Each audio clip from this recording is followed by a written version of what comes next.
Le jour arriva où Pénélope dut enfin choisir son nouveau mari parmi les prétendants. Ils étaient déjà en train de ravager une fois de plus le domaine d'Ulysse, festoyant sur ses biens. Inspirée par la déesse Athéna, Pénélope imagina l'arc d'Ulysse. Elle proposait aux prétendants un défi qui devait être relevé par celui qui voulait devenir son mari. Il devait bander l'arc d'Ulysse et tirer une flèche dans le trou de 12 haches alignées. Télémaque demanda à être le premier à essayer. S'il réussissait cet exploit, sa prétention au trône serait encore plus légitimée. Le jeune homme essaya par 3 fois de bander l'arc d'Ulysse, mais sans succès.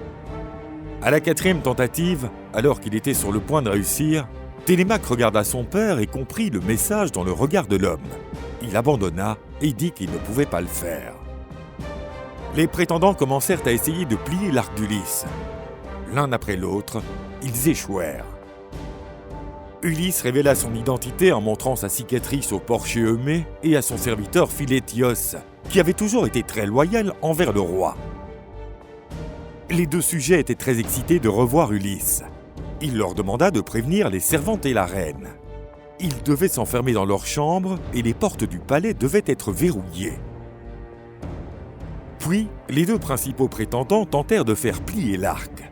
Eurymaque échoua comme tous les autres, et Antinous, bien qu'il ait utilisé des ruses pour essayer de plier l'arc, échoua également. Antinous dit aux prétendants de remettre la tâche au lendemain. Ainsi, ils pourraient retourner festoyer aux frais d'Ulysse pour un jour de plus. C'est alors qu'Ulysse, sous la forme d'un mendiant, leur demanda de le laisser essayer de bander l'arc. Les prétendants furent outrés par l'insolence du mendiant. S'ils réussissaient à faire plier l'arc d'Ulysse, ils seraient tous humiliés et leur réputation serait ruinée. Télémaque s'opposa courageusement aux prétendants, leur disant de ne pas ignorer les conceptions des dieux, qui exigent que les invités soient traités correctement et que le mendiant ait le droit d'essayer. Eumée donna l'arc au mendiant et lui permit d'essayer. Au grand étonnement de tous, Ulysse réussit à plier l'arc avec facilité. Le roi déguisé prit une grande inspiration et visa. Le tir parfait traversa les 12 haches, à l'incrédulité des prétendants. Le mendiant dit que, si Apollon lui est favorable, il parviendra à atteindre une cible qui laissera les prétendants encore plus choqués. Ulysse tira une flèche sur Antinous, qui tenait une tasse dans sa bouche. La flèche transperça la coupe et y frappa le cou du méchant. Le roi d'Ithaque se révéla aux prétendants. À ce moment-là, grâce aux bénédictions d'Athéna, Ulysse était glorieux, comme au beau jour de sa bravoure à Troie. Son fils Télémaque, avec sa lance et son bouclier, se tenait à ses côtés. Eurymaque, se rendant compte de son erreur, tenta de négocier et garantit que toutes les possessions délabrées d'Ulysse lui seraient rendues à temps. De l'or et du bronze seraient offerts en abondance jusqu'à ce que sa colère soit apaisée. Mais le roi légitime d'Ithaque dit que tout l'or du monde n'arrêtera pas sa vengeance. Eurymaque s'avança contre Ulysse en tirant une dague, mais il fut tué par une flèche tirée par le roi. La grande bataille d'Ulysse contre les dizaines de prétendants commença. Ses ennemis n'étaient pas armés, car Télémaque avait caché toutes les armes qui avaient été laissées à découvert. Ulysse ne gâcha pas de flèches. Comme s'il était inspiré par Apollon, l'archer à l'arc d'argent, il abattit les prétendants, les uns après les autres.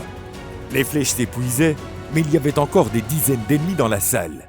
Télémaque défendait le flanc de son père avec beaucoup de bravoure et de férocité. Ulysse et Télémaque étaient très désavantagés. Voyant qu'Ulysse commença à faiblir, Athéna l'encouragea et lui dit de se souvenir qu'à Troie, il avait affronté et vaincu un plus grand nombre d'ennemis, plus habiles et plus intrépides que les prétendants. Inspiré par la déesse, Ulysse, Télémaque, le porcher et le fidèle serviteur Philétios luttèrent contre les prétendants, les éliminant les uns après les autres. La déesse les protégea de tout coup mortel. La victoire d'Ulysse fut absolue. Tous les prétendants étaient morts.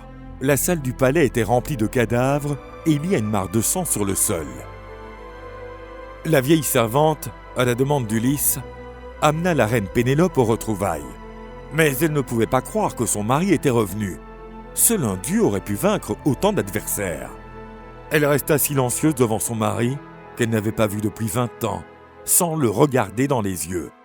Ulysse, déçu par l'accueil froid de la reine méfiante, exigea qu'on arrange son lit, car il voulait se reposer.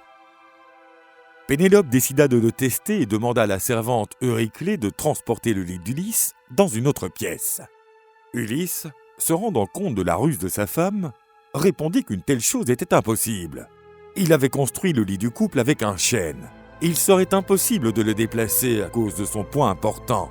Les yeux de Pénélope brillèrent à cet instant, car seul Ulysse pouvait connaître les détails de la conception du lit. Pénélope se jeta dans les bras de son mari bien-aimé, dont elle attendait fidèlement le retour depuis 20 ans. Ils se rendirent dans la chambre à coucher du couple pour rattraper le temps perdu. Pendant la nuit, Ulysse raconta à Pénélope ses aventures. Sur ordre d'Athéna, Aurore, la déesse de l'aube, prit son temps pour apparaître, afin que le couple ait plus de temps pour lui. À l'aube du nouveau jour, Ulysse sentit qu'il était revenu là où il n'aurait jamais dû partir. Sa place dans le monde n'était pas auprès des grands rois ou des dieux.